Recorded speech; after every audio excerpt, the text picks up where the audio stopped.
अस्सलाम वालेकुम 10th class chemistry का आपका आज का टॉपिक है इंडिकेटर्स। इंडिकेटर्स को हम सबसे पहले डिफाइन करते हैं, ये क्या होते हैं। These are the chemical compounds which are organic in nature. Organic compounds, organic compound का क्या मतलब है? Formed by carbon and hydrogen and their derivatives. ठीक है, they are basically compounds of carbon, covalent compounds of carbon and hydrogen. ठीक, तो indicators are the organic compounds, naturally occurring organic compounds which give different colors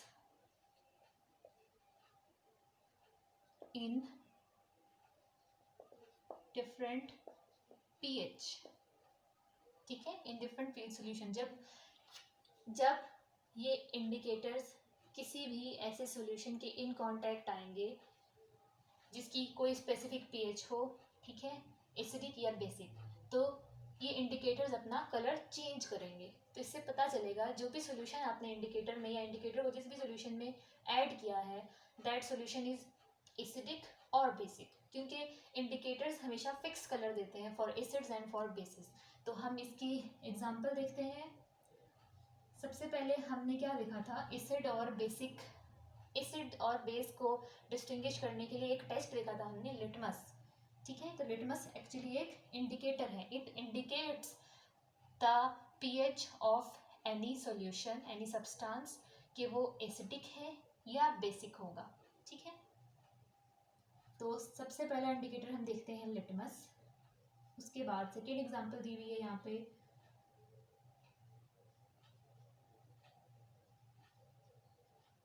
methyl red, methyl orange and phenolphthalein.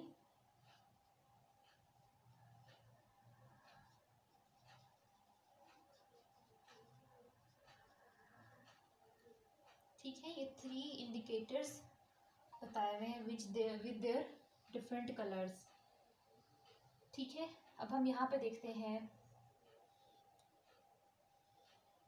इनकी सब भी जितने भी indicators होते हैं इनकी कुछ रेंज होती है।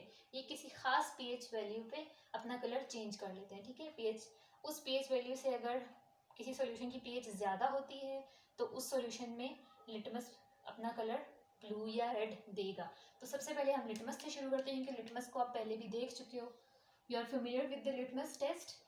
इसमें क्या होता है, अगर तो पीएच, यहाँ पे हम पीएच मेंशन करते हैं, 7 से लेस है, मींस 7 से लेस पीएच होने का क्या मतलब है, द सॉल्यूशन इज एसिडिक। जिस सॉल्यूशन में हम लिटमस को डाल रहे हैं दैट सॉल्यूशन इज एसिडिक। अगर तो लेस देन 7 है तो लिटमस कैसा कलर देता है एसिडिक सॉल्यूशन के अंदर, रेड। ठीक है, और अगर ग्रेटर देन 7 है यानी सॉल्यूशन बेसिक है तो लिटमस क्या टेस्ट देगा, उसके लिए ब्लू कलर देगा। ठीक है,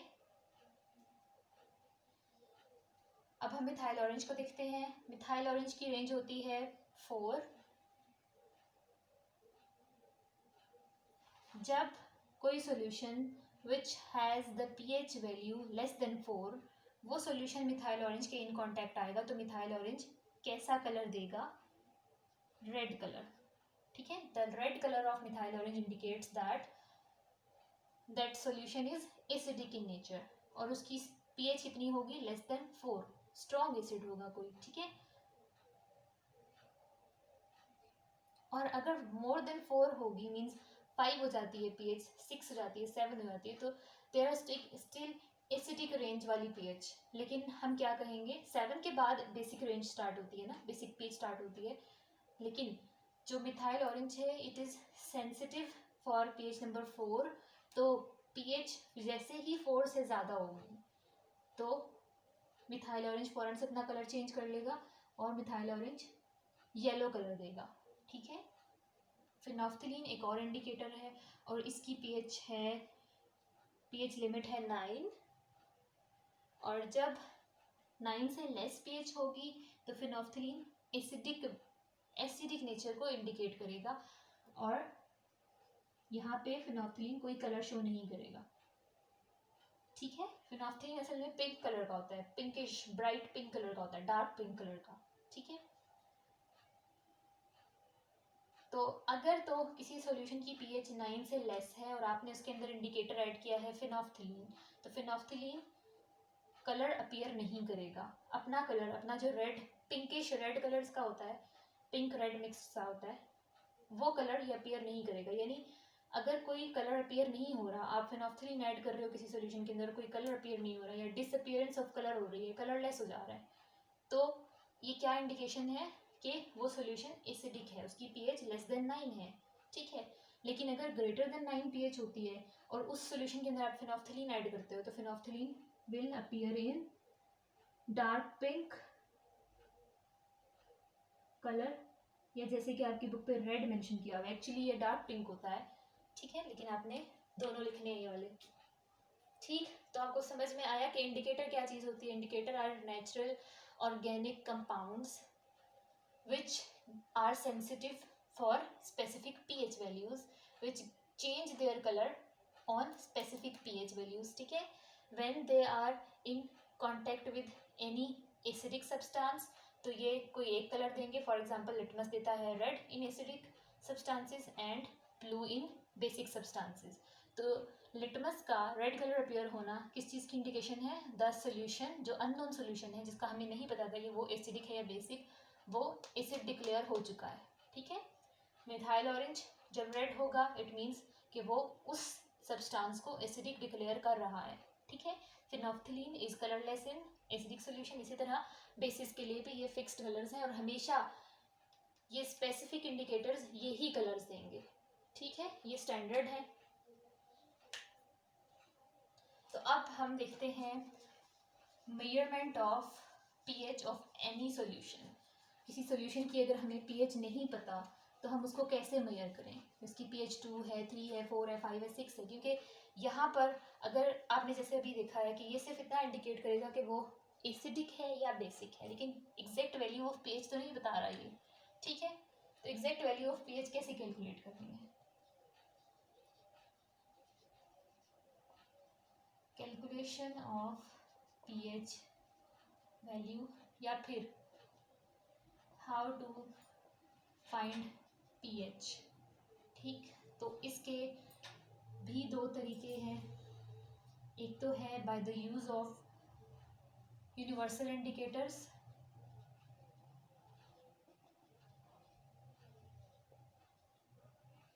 यही जो ऑर्गेनिक कंपाउंड्स हैं जो सेंसिटिव हैं पीएच के लिए, तो हम यूनिवर्सल इंडिकेटर्स यूज कर सकते हैं। Means it is the mixture of different indicators. जैसे अभी आपने देखा है कि मिथाइल रेड जो है वो 4 से लेस के लिए रेड कलर में अपीयर होगा, ठीक है। तो एटलीस्ट ये इतना तो इंडिकेट कर सकता है कि उस सॉल्यूशन की जो पीएच है इट इज़ फ्रॉम 0 to 4, ठीक है, इतना तो ये इंडिकेट कर रहा है, ठीक। तो मोर स्पेसिफाई करने के लिए हम इसको किसी और ऐसे इंडिकेटर के साथ मिला लेंगे, इन दोनों इंडिकेटर्स का सोल्यूशन बना लेंगे जो हमें एटलीस्ट इतना बता दे कि वो पीएच रेंज, सपोज करते हैं हम कि वो पीएच रेंज 2 से लेके 5 तक बताता है और ये बताता है 0 से 4 तक। तो दोनों का कलेक्टिव इफेक्ट क्या बता रहा है हमें कि जो पीएच रेंज है वो 2 से लेके 4 तक हो सकती है, ठीक है, 2 to 4। तो इसी तरह अगर कोई और भी इंडिकेटर हो जिसको मज़ीद स्पेसिफाई कर दे 3 to 4, ठीक है, या कोई और इंडिकेटर हो जो सिर्फ और सिर्फ 4 इंडिकेट करे, ठीक है। तो बहुत सारे स्टैंडर्ड इंडिकेटर्स का मिक्सचर अगर हम यूज़ करें, इन सबको मिक्स कर दें, ठीक है, तो वो एक यूनिवर्सल इंडिकेटर सॉल्यूशन बनेगा, ठीक, जिसमें हर पीएच के लिए एक डिफरेंट कलर होगा। सपोज फॉर पीएच 0 सपोज करते हैं हम कि कलर होगा द डार्क रेड, ठीक है, बहुत ब्राइट सा रेड कलर होगा, ठीक। जब हम इसी सॉल्यूशन को, ये जो मिक्सचर ऑफ डिफरेंट इंडिकेटर्स है,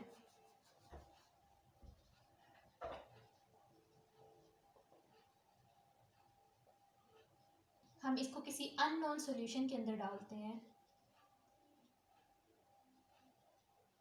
इसके फ्यू ड्रॉप्स डालेंगे किसी अननोन सॉल्यूशन के और वो कोई भी कलर इंडिकेट कर सकता है, ठीक है। उस सॉल्यूशन की तो कोई एक ही पीएच वैल्यू होगी ना, तो वो एक रेंज में से कोई भी कलर इंडिकेट कर सकता है।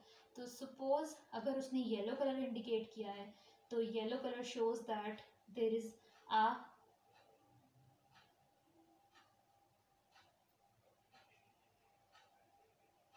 येलो कलर सॉल्यूशन अगर येलो में टर्न हो जाता है, अगर हम उसमें यूनिवर्सल इंडिकेटर के फ्यू ड्रॉप्स ऐड करते हैं और उस सॉल्यूशन का कलर येलो अपीयर होता है, तो हम कहेंगे कि appearance of yellow colour result indicates that उस सॉल्यूशन की जो पीएच है वो 7 है, यानी वो न्यूट्रल है। ठीक है, और फिर उसके बाद हम ग्रीन और ब्लूज के शेड्स में जाएंगे तो वो सारे बेसिक हो जाएंगे।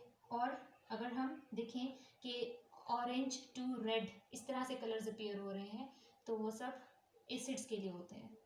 ठीक है, शेड्स ऑफ रेड किसके लिए होंगे? एसिड्स के लिए। और शेड्स ऑफ ब्लू यानी कि येलो से जब ब्लू की तरफ जाएंगे तो क्या होगा? Light green, then dark green, then blue, then purplish, इस तरह से होगा। ठीक है, तो ये सब बेसिस के लिए होते हैं। और हर कलर आपकी बुक में एक रेफरेंस चार्ट सा मेंशन किया हुआ है। ठीक है, उसके ऊपर 0 से 14 तक मेंशन है, डिफरेंट कलर्स मेंशन है। हम एक यूनिवर्सल इंडिकेटर का पीस या फिर एक सॉल्यूशन, ठीक है, एक pH paper in litmus paper को हम किसी सॉल्यूशन में डिप करें और फिर उसको ड्राई होने दें और फिर हम देखें उस पेपर का क्या कलर आया है, और फिर वो जो रेफरेंस चार्ट होता है 14 डिफरेंट शेड्स का, उससे हम टैली करें कि अदर इट इज़ रेड और लाइट रेड और पिंक और ऑरेंज और येलो या फिर कौन सा कलर आ रहा है। ठीक है, तो जिस शेड से वो उस रेफरेंस चार्ट में हमारे एक्चुअल उस पेपर का जो इंडिकेटर है उसका कलर उस रेफरेंस चार्ट में किस कलर के साथ, किस शेड के साथ परफेक्टली मैच हो रहा है। तो सपोज अगर वो ग्रीन से मैच हो रहा है तो इट मीन्स वो बेसिक रेंज में आ रहा है, और ग्रीन के भी 3 to 4 शेड्स होंगे। सपोज वो इस वाले शेड से मैच हो रहा है और this shade stands for 8, page number 8। ठीक है, तो वो जिस भी कलर से मैच हो गया, रिजल्ट जिस भी कलर से मैच हो गया इस स्टैंडर्ड चार्ट के ऊपर, तो वहाँ पे मेंशन होगा दिस कलर इज़ फॉर 8 और 9 पीएच। ठीक है, तो इस तरह हमें एग्जैक्ट पीएच पता चल जाएगी किसी अननोन सब्सटेंस की by using universal indicator solution और पेपर। ठीक है, इंडिकेटर पेपर के फॉर्म में भी हो सकता है और लिटमस पेपर जिसको हम इंडिकेटर जो है वो पेपर की फॉर्म में भी हो सकता है, ठीक, और सॉल्यूशन की फॉर्म में भी हो सकता है। तो ये बहुत इजी मेथड है फर्स्ट वाला। सेकंड मेथड है पीएच मीटर यूज़ करना। जैसे आप फिजिक्स में पढ़ते हो गैल्वेनोमीटर, वोल्ट मीटर, ठीक है, एम मीटर, ये सब वोल्टेज और करंट को मेजर करने के लिए, उसकी अमाउंट को मेजर करने के लिए होते हैं। तो इसी तरह पीएच मीटर क्या है? किसी सॉल्यूशन की पीएच को मेजर करता है और ये एक इंस्ट्रूमेंट है। ठीक है, इसमें क्या होता है, एक बॉक्स की शेप में होता है और उसके ऊपर या तो इस तरह से स्क्रीन होगी जैसे आपकी कैलकुलेटर की स्क्रीन होती है और उसके ऊपर इस तरह से डिजिट्स मेंशन होते हैं 4, 5, 6 इस तरह से, या तो ऐसी कोई स्क्रीन होगी, डिजिटल होगा ये, या फिर वो जो बॉक्स होगा उसके ऊपर ऐसे मार्किंग्स होंगी डिफरेंट 0 to 14 और एक नीडल होगी जो इसके ऊपर मूव करेगी और कोई एक नंबर को इंडिकेट करेगी। ठीक है, तो ये हो गया एनालॉग और ये हो गया डिजिटल। ठीक है, दोनों में से कोई एक भी तरह का मीटर हो सकता है। और इसके साथ क्या होता है, एक लॉन्ग वायर होती है और उस वायर की दूसरे एंड पर एक पेन लगा होता है, कंडक्टिंग पेन होता है। ठीक है, ठीक, उस पेन को हम कहते हैं इलेक्ट्रोड। ठीक है, इस बॉक्स को हम कहेंगे द मीटर। ठीक, और यहाँ पे एक इलेक्ट्रोड कनेक्टेड होगा। इस इलेक्ट्रोड को जब हम किसी अननोन पीएच वाले सॉल्यूशन के अंदर डिप करके रखेंगे, ठीक है, इस तरह से इस इलेक्ट्रोड को डिप करके रखेंगे तो क्या होगा, ये मीटर हमें यहाँ पर कोई नंबर या फिर इस नीडल के थ्रू कोई एक पॉइंट को इंडिकेट कर रहा होगा, जिसे हम रीड कर लेंगे। सपोज यहाँ पे 8 लिखा है तो हम कहेंगे कि इस सॉल्यूशन की पीएच कितनी निकली है, 8। ठीक, तो ये ज़्यादा एक्यूरेट होगा या इंडिकेटर वाला मेथड एक्यूरेट होगा, आप खुद बताओ। जाहिर सी बात है, इसमें कोई दो राय नहीं होगी, आपको एग्जैक्ट वैल्यू या खुद बता देगा, ठीक है। लेकिन उसमें एक ये ड्रॉबैक हो सकता है कि वो जो आपके पास चार्ट है कलर्स का, जो रेफरेंस चार्ट है डिफरेंट शेड्स का, जिसके ऊपर लिखा हुआ है कि अगर ये रेड है तो इट्स फॉर 1 pH, अगर ये ऑरेंज है तो इट्स फॉर 2, 3, इस तरह से, ठीक है। तो कभी ऐसा भी तो हो सकता है कि pH जो है वो 1.5 हो, तब क्या होगा, उसका तो कलर, उसका तो शेड रेड जैसा भी आ रहा होगा और थोड़ा सा ऑरेंजिश भी आ रहा होगा, तो तब हम क्या करेंगे, वहाँ पे कंफ्यूजन हो सकती है, ठीक है। लेकिन जो pH मीटर है उसका आंसर ज़्यादा रिलायबल होता है, ठीक है। तो ये मेथड ज़्यादा रिलायबल है, लेकिन ये इतना ईजी नहीं होता, क्योंकि इस इलेक्ट्रोड को बार बार वॉशिंग करनी पड़ती है इसकी, और अगर प्रॉपर वॉशिंग नहीं करोगे, प्रॉपर हैंडलिंग नहीं करोगे, तो क्या होगा कि ये डिफरेंट जो सॉल्यूशंस हैं उन सब की पीएच का मिक्स्ड इफेक्ट दिखाएगा आपको, ठीक है, अगर इसकी प्रॉपर वॉशिंग नहीं की। तो ये मेथड ज़्यादा क्या है, रिलायबल है, इसका आंसर ज़्यादा रिलायबल होता है हमारे लिए, लेकिन वो जो इंडिकेटर मेथड है वो ज़्यादा ईजी टू हैंडल है, ठीक है, वो ज़्यादा कन्वीनियंट है, ठीक। तो इन दोनों में कंपैरिजन करने के लिए भी आ जाता है और किसी एक पे नोट लिखने के लिए भी आता है।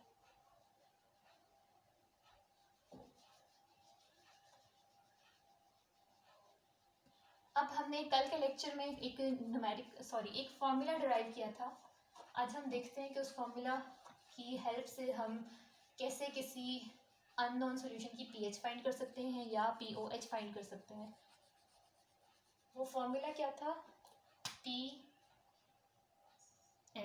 Plus pOH for a specific solution, sum of pH and pOH is equal to 14, ठीक है। तो अगर हमें किसी सॉल्यूशन की पीएच दी हो और हमसे पीओएच पूछी हो और कोई डाटा ना दिया हो, तो क्या हम इस इक्वेशन के अंदर, इस फॉर्मूला के अंदर पीएच की वैल्यू पुट करके पीओएच की वैल्यू पुट करके पीएच फाइंड कर सकते हैं? बिल्कुल कर सकते हैं। क्या हो जाएगा, 14 माइनस पीओएच, ठीक है, और पीओएच बताई होगी हमें, ठीक है। तो हम पीओएच की वैल्यू से पीएच फाइंड कर सकते हैं, ठीक है। इस तरीके से अगर हमें पीओएच की वैल्यू दी है और हमसे पूछा उसका ऑपोजिट है, पीएच फाइंड करने को कहा है, तो हम ये फॉर्मूला इस तरह से रीअरेंज करके पूछ सकते हैं, बता सकते हैं, ठीक है।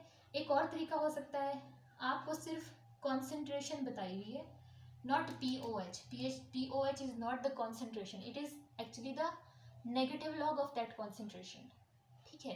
लेकिन आपको सिर्फ मोलर कॉन्सेंट्रेशन बताई हुई है जिसका ये नेगेटिव लॉग होता है।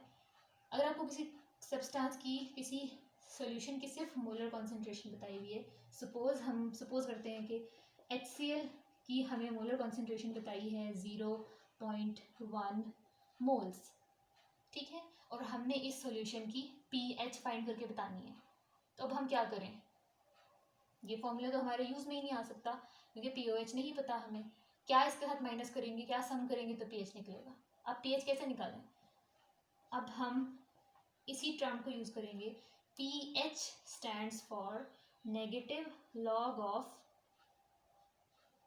जो भी यहाँ पे मेंशन है उसके आयन की कॉन्सेंट्रेशन, ठीक है। तो उसका आयन पॉजिटिव होता है और square bracket represent the molar concentration, तो pH stands for negative log of H positive ions molar concentration, और यहाँ पे हमें H पॉजिटिव आयंस की भी तो कॉन्सेंट्रेशन नहीं बताई, किस चीज़ की बताई हुई है, HCl के सॉल्यूशन की कॉन्सेंट्रेशन बताई है। तो हम क्या करेंगे, हम देखेंगे कि अगर HCl का सॉल्यूशन है और वो आयनाइज हुआ है तो किस तरह आयनाइज हुआ होगा, H positive and Cl negative, ऐसा ही हुआ होगा। तो एक HCl के मॉलिक्यूल ने एक ही H पॉजिटिव जनरेट किया होगा, ठीक है। तो अगर HCl की कॉन्सेंट्रेशन 0.1 मोल्स है तो इससे H पॉजिटिव आयंस कितने जनरेट होंगे, वो भी सेम अमाउंट में जनरेट होंगे ना, 0.1 मोल्स ही होंगे, और सेम इसी तरह ये भी, ठीक है। लेकिन ये हमारे काम के लिए, इसको भी हम मेंशन नहीं करते, ठीक। तो डेटा को इस तरह से आपने एनालाइज करना है, उसके बाद आप अपने फॉर्मूला तक पहुँचोगे, ठीक है। तो आपको पता चल गया H पॉजिटिव आयन की कॉन्सेंट्रेशन कितनी है, 0.1 मोल। तो आप इस वाली टर्म में इसको पुट करोगे। ठीक है, मैं यहाँ करके बताती हूँ एक।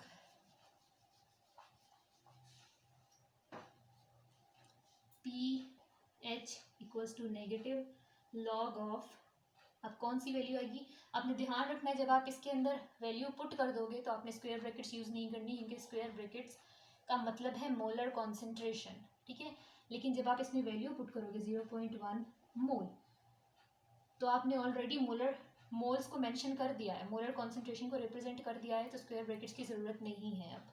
ठीक है, जब हम इसका नेगेटिव लॉग लेंगे कैलकुलेटर से, first press minus sign then log, तो आपकी स्क्रीन शो करेगी नेगेटिव लॉग। ठीक है, उसके बाद आप ये वैल्यू एंटर करोगे 0.1, फिर इक्वल प्रेस करोगे तो आपका आंसर आएगा 1। ठीक है, तो इस सॉल्यूशन का pH होगा 1। लेकिन अगर हमें यही डाटा दिया होता कि HCl का एक सॉल्यूशन है, उसकी कॉन्सेंट्रेशन है 0.1 मोल्स, आप उसकी POH फाइंड करें, तो POH का तो एसिड से कोई लेना देना ही नहीं है।